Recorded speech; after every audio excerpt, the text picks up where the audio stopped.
एक जंगल में एक दुष्ट और लालची भेड़िया रहता था। एक दिन उसने एक हिरण का शिकार किया।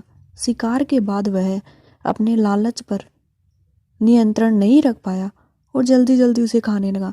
इस जल्दबाजी में एक हड्डी उसके गले में अटक गई। हड्डी अटक जाने पर वह बहुत परेशान हो गया। अब उसे न कुछ खाना न पिया जाता। उसने बहुत कोशिश की कि किसी तरह हड्डी उसके गले से निकल जाए, लेकिन सारी कोशिश बेकार गई। अंत में उसने किसी से सहायता लेने का विचार किया। वह सोचने लगा कि ऐसा कौन है जो उसके गले से हड्डी का टुकड़ा निकाल सकता है। कुछ देर सोचने पर उसे सारस का ध्यान आया। सारस की लंबी गर्दन और चोंच थी। वह उसके मुंह में अपनी चोंच घुसाकर आसानी से हड्डी निकाल सकता था। बिना देर किए भेड़िया सारस के पास पहुंचा और बोला, सारस भाई, मेरे गले में एक हड्डी अटक गई है। क्या तुम अपनी चोंच से वो हड्डी निकाल दोगे? मैं तुम्हारा बहुत एहसानमंद रहूंगा और तुम्हें उचित इनाम भी दूंगा।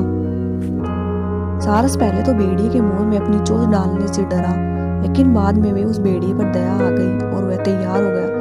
भेड़िया मुंह खोलकर खड़ा हो गया और सारस ने उसमें अपनी चोंच डाल दी, लेकिन उसकी चोंच हड्डी तक नहीं पहुंच पाई।